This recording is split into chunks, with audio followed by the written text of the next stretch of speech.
Bayangkan suara yang pernah mengguncang senat Roma, kata-kata yang pernah meruntuhkan karir lawan politiknya. Sekarang, dia diburu, dihianati, dan akhirnya dibunuh. Inilah kisah Marcus Tullius Cicero, orator terbesar yang dibungkam oleh tirani selama-lamanya. Masa muda Cicero. Cicero lahir di tahun 106 sebelum Masehi di sebuah kota kecil dekat Roma. Dia bukan dari keluarga bangsawan, tapi dari kecil udah punya satu senjata yang bakal bikin dia legenda, yaitu kemampuan berbicara. Dia belajar retorika di Roma, bahkan sempat belajar di Yunani, pusat ilmu filsafat saat itu. Tujuannya bukan cuma jadi pengacara, tapi jadi suara rakyat. Naik ke puncak kekuasaan. Cicero cepat naik ke atas untuk dia jadi konsul Roma, jabatan tertinggi di Republik. Salah satu prestasinya yang paling legendaris, menghancurkan konspirasi Catilina, sebuah rencana kudeta yang bikin Roma jatuh ke dalam kekacauan. Tapi masalahnya Cicero terlalu vokal. Dia berani melawan siapapun, termasuk Julius Caesar.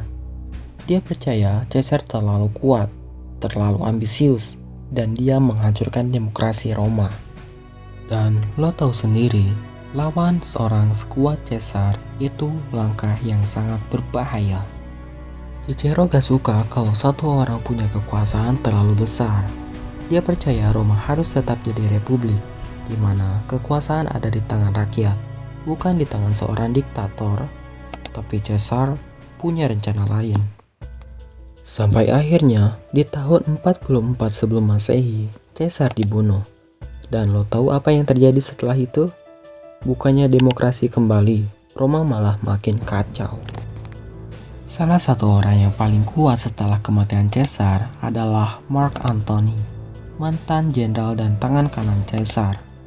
Dan Cicero, dia benci Antony lebih dari siapapun. Ini dia bagian paling gila dari kisah Cicero. Dia gak cuman diem bro, dia nyerang Antony secara langsung lewat pidato-pidatonya yang terkenal sebagai Philippica. Di pidato itu, Cicero bilang Antony itu tiran yang lebih parah dari Caesar.